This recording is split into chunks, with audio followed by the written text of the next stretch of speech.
This is my analysis on the Republican candidate debate on Fox.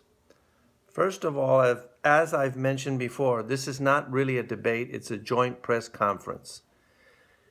There is a conflict of interest between the party and the country's needs to have issues discussed and the reasoning that supports each position examined to see which is the right reasoning, and the network's interest in having a dramatic, heated discussion where there's a lot of emotion so they can sell more ads or get more ratings. In a real debate, people can ask each other questions. In this case, the journalists control all the questions, and there cannot be a thorough examination of the reasoning that supports the position of each person of the two different positions. But in this case, since they didn't let Rand Paul participate, they lost the only voice that would refute the arguments that were made by the hawks. So, for example, Christie contradicts himself. He says that we need to increase the military, that we need to lead and lean and pressure and here and there. And at the same time, he says we should not be the world policeman. Well, it's one or the other. That's what the world policeman does. He's in charge of the whole world and attacking the bad guys and keeping them under control. Bush is worse. And the point I'm trying to make is that if Rand was there, you would hear the arguments that he made. So, for example, Bush says we have to rebuild the military, and he says we are weak. But at the same time, he says we should not be the world policeman. Same contradiction. I mean, here, if there had been an opponent like Rand Paul, he would have pointed out the things that he pointed out before. Like, we spend 10 times as much as the other nations on defense. So we spend more, I think, than the 8 or 9 or 10 next nations that spend the most on the military. So we are weak in compared to who? Who are we weak compared to?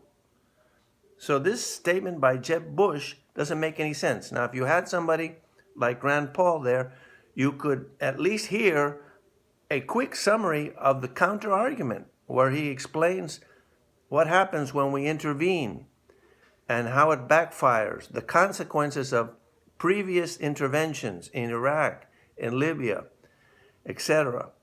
So you don't have that back and forth. So there's nobody there to explain that, like, our intervention in Iraq ended up in a lot of armaments for, guess who? ISIS. And that is one of the big defects of this debate. And on a lot of issues, there's no opponent to speak for the other side. Now, Rubio was asked a question, is ISIS an existential threat? And he says nothing about that. He doesn't address the question, and they just let it slide. He talks about other things. But I've interviewed a lot of neocons, a lot of hawks, and none of them, like General Boykin or Ambassador Bolton, they all admit that ISIS is not an existential threat. Anybody that knows anything about the relative strength between ISIS and America knows that ISIS does not have a chance in hell to attack America and take even 1 acre of American land or 1 town or anything. They don't have a navy and they don't have an air force. So they cannot harm America, the homeland. They can kill Americans that go over there to fight, or they can try to get Americans, they can convince Americans to attack America so that America pays a price for bombing them and intervening in their wars. But ISIS is in a war, in an all-out war with Iraq and Syria. And America is their last concern. They're only concerned with America because America's intervening in their war. If we weren't intervening in their war, they wouldn't care about us and wouldn't ask our citizens to commit terrorist acts, just like they don't ask the Argentinian citizens to commit terrorist acts or the Mongolian citizens to commit terrorist acts or the Korean citizens to commit terrorist acts. No, because they're not involved in their war over there. Now, I don't see how they let him get off the hook, but they did. And so he didn't answer the question. If there had been somebody who opposed his views, maybe we would hear the other side of the story. Carson was asked a similar question about ISIS, and he said it was an existential threat. This is tortured reasoning. Why? Because maybe they would throw a dirty bomb here in America and kill a lot of people with a dirty bomb. Look, if ISIS had a dirty bomb, they would bomb Assad, not America. And the second dirty bomb they would use in Iraq. And the third in Syria again. And the fourth in Iraq. They have a war over there. They are not at war with America, except in words, nothing else. Because it's not even close and the whole thing is ridiculous. So this is what happens when you have a debate and you don't have somebody there to put out the opposite view, to espouse the reasoning that supports a self-defense policy, a limited government policy, a constitutional policy where military intervention is only based on self-defense, and not this preemptive war policy, somebody who would advocate deterrence, which was our original policy, which is the policy that makes sense, instead of preempting and getting involved in people that have not attacked us as a country. That whole discussion is lost in this kind of debate. Now, I said that there was a conflict of interest, and I want to give some examples of how the media, Fox News, Business News, instead of focusing on the real issues and thrashing out the reasoning like they should, like I said before, on all the issues, they focus on personal issues and trying to create, pitting one candidate against another, trying to create drama, emotional intensity, heat things up. And I was surprised, but I realize now, and it's an interesting question, the only candidate that I can recall that was asked two personal questions that were designed to smear him was Ted Cruz. The first thing that they did was they repeated the smear hit piece about Goldman Sachs supporting Ted Cruz's campaign in the Senate for Texas. What was the reasoning that the liberal media used to make this allegation? The fact that Ted Cruz borrowed money from Goldman Sachs based on his assets, just like anybody borrows money for whatever purpose, to buy a house or a car or to buy guns and shoot up a mall. If you borrow some money and then you use that money to shoot up a mall, the institution that lent you the money did not support the shooting up of the mall. They just lend you the money based on a commercial arrangement where you put up your assets to pay a debt. And if you don't pay, they're going to take your assets. And so they have nothing to do with what you do with the money. And Goldman Sachs had nothing to do with what Cruz did with the money. They didn't support his campaign, but it's implied.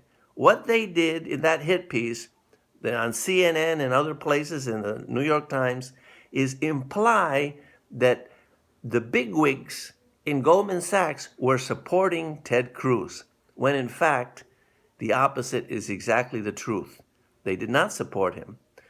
And they only lend him money because they have to lend money to customers that have accounts and have assets, and they have a policy to lend people money based on their assets. Cruz didn't defend that too well. All he did was defend the second part of the hit piece, which was that he did not publicize this loan in both filings in the FCC, I think it was that he didn't, which is a minor thing. It really doesn't matter one way or another. The point is that he was smeared, and he was smeared again in the debate. And the other point that they raised was whether he was a natural-born citizen. And they used that again to smear him. And this is very interesting. Why does Fox News want to smear only Ted Cruz? Wow, that was surprising to me. And I think partly is I've realized through watching these debates that Cruz is a little bit less of a hawk than the other candidates. Trump is a loose cannon. Who knows what he's going to do? So I don't know where to put him. He's on every side of every issue. I've already analyzed that. Sometimes he's in favor of bombing. Sometimes he's against it. Who knows? Why they did that, I don't know. But they didn't do it with the other candidates. And so they must have an agenda where they don't want Cruz. I don't see why exactly. They also tried to smear him with this issue of New York values. These are all personal questions that have really nothing to do with policy. Whether he pointed out that Trump has New York values, which is an obvious truth, and maybe not the best way to attack another candidate, but it's true, and it's a weak point in his campaign, at least in Iowa and New Hampshire. If they catch on to that, they won't vote for him. So that's another issue that has nothing to do with policy, and it's just about pitting one candidate against another. Another example was Christie versus Rubio. So here you have,